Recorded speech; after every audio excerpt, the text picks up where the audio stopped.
కూడా రాష్ట్రంలో ఓటమికి బలమైన కారణమన్న ఆలోచనలో ఆ పార్టీ ముఖ్యులున్నట్టు తెలుస్తోంది.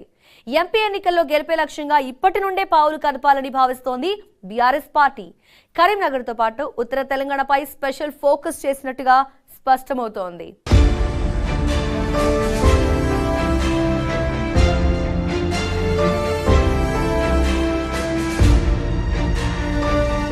కరీంనగర్ లోక్సభ స్థానం నుండి గెలవాలి అనుకున్న లక్ష్యంతో మాజీ ఎంపీ వినోద్ కుమార్ పావులు కదపడం ఆరంభించారు. పార్టీ శ్రేణులతో సమావేశాలు ఏర్పాటు చేయడంతో పాటు పార్టీలో చేరికలు పెంచడానికి సీక్రెట్ ఆపరేషన్లు కూడా చేపట్టారు. ఈసారి కరీంనగర్ లోక్సభ నియోజకవర్గ పరిధిలోని సిరిసిల్ల, కరీంనగర్, హుజూరాబాద్లలో బీఆర్ఎస్ అభ్యర్థులు గెలవగా మిగతా 4 సెగ్మెంట్లను కాంగ్రెస్ పార్టీ కైవసం చేసుకోవడంతో ఇప్పటి నుంచే పార్టీ బలోపేతానికి అవసరమైన వ్యూహాలకు పదును పెడుతున్నారు వినోద్ కుమార్.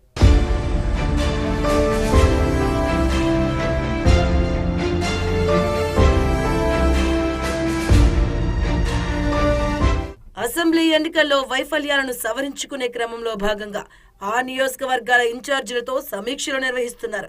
మరో 2 నెలల్లో లోక్సభ ఎన్నికలు జరగనున్నందున పట్టు నిలుపుకోవాలి అన్న సంకల్పంతో వినోద్ కుమార్ పార్టీ శ్రేణుల్లో ఉత్తేజం నింపే పనిలో పడ్డారు. అటు బీజేపీ, ఇటు రాష్ట్రంలో కాంగ్రెస్ అధికారం చేపట్టిన ప్రభావం ఎంపీ ఎన్నికలపై తీవ్రంగా ఉండే అవకాశాలు లేకపోలేదని గమనించిన ఆయన ఇప్పటి నుండే కార్యరంగంలోకి దిగి తనకి అనుకూలమైన వాతావరణం ఏర్పరచుకోవడానికి ప్రయత్నిస్తున్నారు.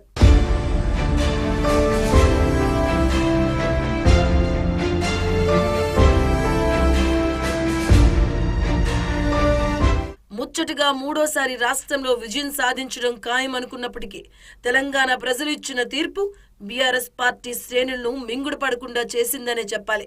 ఈ నైరాస్యం ముఖ్య నాయకుల నుండి మొదలు సామాన్య కార్యకర్తల్లోనూ కనిపిస్తూ ఉండడంతో వారిలో స్థైర్యం నింపాలన్న యోచనతో వినోద్ కుమార్ సాగుతున్నారు.